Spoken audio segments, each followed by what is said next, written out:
We're going to move ahead in our program, and I'm going to, as I said, we're going to intersperse the nominee presentations with the dinner. And I want to, before I bring up our first nominee to talk about their coaching initiative and what they did, I want to just set up really the Prism Award itself and talk a little bit about the criteria of the Prism Award so that you have a good sense of what these nominees were doing in their organization that led to being put forward as best practice in coaching. So there's 4 criteria for the Prism Award. And the first one to be nominated, the first one is standards. And that's really excellence in coaching practices. Are the coaching initiatives aligned with ICF? With the code of ethics that we have at ICF? With the coaching competencies required of our coaches at ICF? Have the coaches had significant training to be doing what they're doing? So those are some of the things, some of the criteria, and some of the information around standards that gets submitted in the nomination and helps us really, and helps the judges really look at, was this best practice around standards? The second one, when you're looking at organizational coaching, is really taking a look at strategy. What's the coaching initiative? Is the coaching initiative aligned with the organization's strategy? As Kevin mentioned and talked about, the goals of the coaching. What's the purpose of the coaching? And ensuring that it is aligned with organizational goals, with organizational strategy, that there's a real intent. It's very intentional as to what the coaching is to accomplish. So that's the second criteria. The third criteria is taking a look at sustainability. Is the coaching initiative ongoing in the organization? Has it grown? Has it expanded? Has it gotten maybe involved or integrated with other initiatives in the organization? For example, the coaching initiative may have started as training managers to be effective coaches, then possibly expanded to one-on-one coaching with executives. There's a variety of types of coaching initiatives that can go on. So what's been the length of time of the coaching initiative? Is it still ongoing? And how has it really been integrated into the organization? And a good question, one question that we like to ask is, if your budget went away, what about coaching would still remain in the organization when you really think about sustainability? And then the fourth criteria is impact. And that's one that really Kevin really hit on when he talked about this study, is are you measuring the impact of your coaching? How are you measuring it? And what is the impact? And how are you taking a look at really continuous improvement of the coaching? Is it creating the results you're looking for? If not, how can you improve upon that? So those are the 4 criteria: standards, strategy, sustainability, and impact. So as our nominees come up and talk about their initiatives, those will be kind of the 4 areas that they'll be talking about. As they talk about what they've done, how did they align with standards, how did they align with the organization's strategy, how is it sustained, and what's been the impact. So our first organization that's going to come up and talk about what they did around coaching, around organizational excellence, is Microsoft. So I'd like to ask Carol Headley and Denise Novosel to come up and tell us a little bit about their story and what Microsoft has done.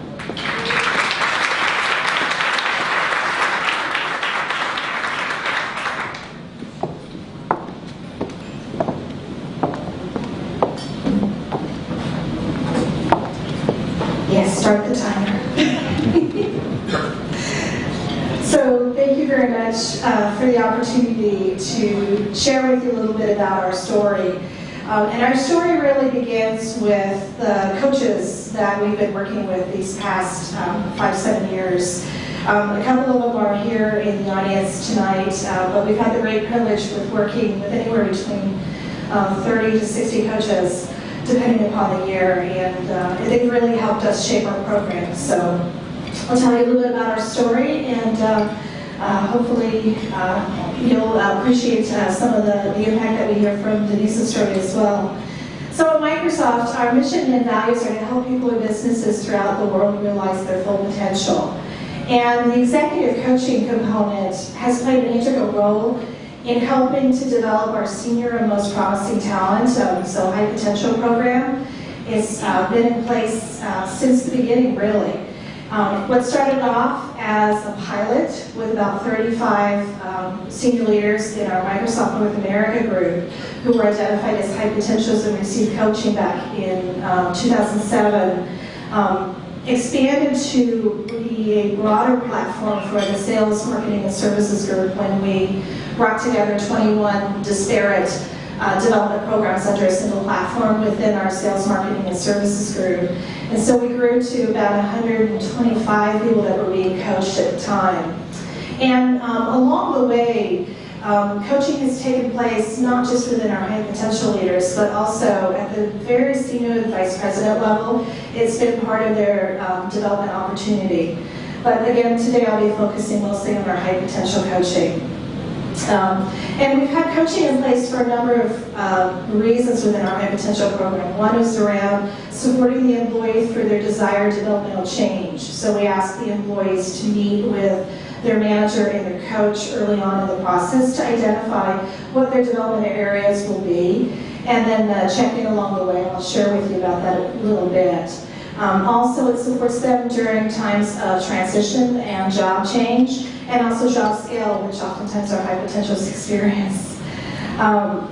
So what grew from 35 employees to 125, then about 3 years ago at Microsoft, we brought together a consolidated platform. So we had all of our business groups come together to form a single high potential development experience. And so again, our coaching program, which has been probably the most popular component of the experience, we knew that we had to bring that forward as well. We've had the good fortune along the way to be partnered early on with Coach Source, and Brian is here this evening. And they really helped shepherd us through in the early years. So they helped teach us around making sure that we had standards for our coaches. So we worked with them on ensuring that the coaches that were working with us had the experience that was desired. They also really helped us around measurement. And so learning not only to measure coach satisfaction, so to the degree that the employee appreciated and thought that the experience was valuable, but a level 3 metric around business impact. And so from the beginning, even back in the days when it was just within sales, marketing, and services, we started as level 3 impacts and have been able to show year over year over year, not only to the good credit of the coaches, a 96 to 97% personal satisfaction rating, but also from a behavioral change impact standpoint, we've been able to show, based on criteria that the employee and the manager set with the coaches, we've been able to show over a 1% or a 1.3% change. If 0 is no change, 1.3 is considered pretty positively. And from the standpoint of impact as well, we have Denise here tonight, who is someone who has been coached in this program. We thought it might be interesting for you to hear her story a little bit. So, thanks, Carol. I'm excited to be here. My name is Denise Novosel. I run staffing for Microsoft's Devices and Studios business.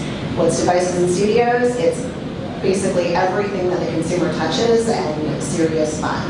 Xbox One is about to launch in 31 days, so it's been an exciting journey. But as a participant of the coaching program, I definitely recognize the value of the program early on. Initially, when I started the meeting sessions with my coach Mate, who is here, it was really trying to find my way of how am I going to leverage this program, what's the value to me personally, and it was very apparent to me early on the tremendous value that the experience was going to bring to me. Having an unbiased third-party partner to really help me think much more broadly and strategically about my career at Microsoft and where did I want to go, and helping me consider options that I wouldn't have considered before, and pushing me to push my boundaries, to think much more broadly about what the potential opportunities could be, the what-if scenarios, and would I be personally prepared if that opportunity came up. And so we would certainly talk about different scenarios of opportunities that could potentially come my way, one of which ultimately didn't pan out, but interestingly enough was just recently offered a a very exciting stretch assignment. So it was when you were talking earlier about the stretch assignments. I think the coaching experience really prepared me to like raise my hand and say yes enthusiastically, where probably 9-10 months ago I would have been much more apprehensive to accept that challenge and jump in with it. So I do, from a personal perspective, just that openness that it created for me and thinking differently and having just the open mind to consider to do things differently. I also feel like from the experience, I could really think about my whole life through this experience with my coach, and not just about my work life. This was about my personal family life and about my work life, and how did the two work well together. And so this really created a good platform for me personally to have a dialogue with somebody who, again, was an unbiased third-party partner about how do I do that, and how do I instill my beliefs and values with my team to encourage others to adopt work-life balance practices as well. And so I think it was hugely impactful for me to be able to really leverage Mate as a sounding board there, and how would I position that with my group. I still have a few minutes here. The other thing that I think was really key for me was how was I focused on growing the leaders on my team? Obviously, many of you know Microsoft is going through significant transformation. We announced a very aggressive restructure of the company. Then our esteemed CEO, Steve Ballmer, has decided to make a transition out of the company, and then we announced that we're acquiring a significant portion of Nokia, of their mobile business. So three major things happening in the company, and clearly, as a leader, my role in this change and how could I impact the change positively for my team, for the business that I support. And so my coaching experience gave me that opportunity to really think through what my approach might be with my leadership team and the clients that I work with, to help them move through the change in a very positive way. Certainly, behind the scenes, sometimes you're concerned about how is this all going to play out, but what was I presenting visibly to my team, and how was I standing up as a leader? So I do believe that the coaching helped me really step up on my front foot and be very focused on being agile and being nimble and being flexible and helping my team be adaptable, and then helping my leadership team move through the change effectively and landing people in appropriate roles and landing them with comfort. I do also feel like the coaching experience has helped me grow personally as a coach, how I'm working with my directs and how I'm coaching them through difficult situations. I'm no longer solving their problems for them. I'm helping them get to the appropriate solution and outcome that's best for them personally, or the business problem that they're trying to solve. So I think there's multiple positive impacts that I've had from my coaching experience, and I'm super grateful to Microsoft to have allowed me to participate in this program, and it's been invaluable to me personally.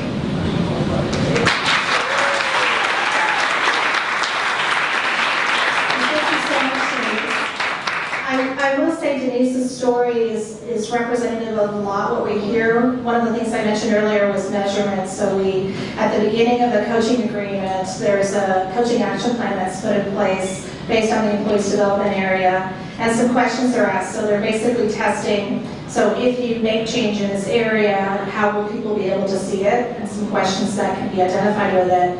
And then at the end of the coaching, there's a 360 survey that we ask the participants to send to their stakeholders. So that's that coaching check. But the other thing that we do is kind of near the end of the coaching, and Denise took advantage of this as well, near the end of the coaching there's an option to extend potentially based on how our budget's landing. And one of the things that we ask people to do is send us stories of business impact. How's the coaching specifically supported you in your business? So Denise's story is an example of that. Other things that we hear are, the coaching is a great place for me, a confidential place for me to be able to risk and to feel vulnerable and to try things out, and to be able to do so such that I can have that muscle memory and then be able to take that back into my business. So we hear a lot about that. And we also hear a lot about, it just helps me to support in the work that I'm doing. And one of the unexpected things that I'll close with is probably one of my favorites. So it's a conflated figure, right? You can't quite say coaching helps retain employees. But what we have seen is, especially women who return from parental leaves, and they talk about how having a coach helped bring them back and to maneuver the work-life dance that happens when you return from something like that, and also when you take on a big, huge, hairy role, how valuable that coaching has helped. So it's been great to see those types of unexpected needs as well. So again, I'd like to say thank you very much to Coach Torres, who assisted us early on and has been a great partner, and also to all of our coaches who, we talk to them a couple of times a year. They tell us trends, they tell us the temperature check-ins of our audience, so we can use that in our learning and development content, and they've really helped us improve our program over time. So thanks for the opportunity to share. Yeah.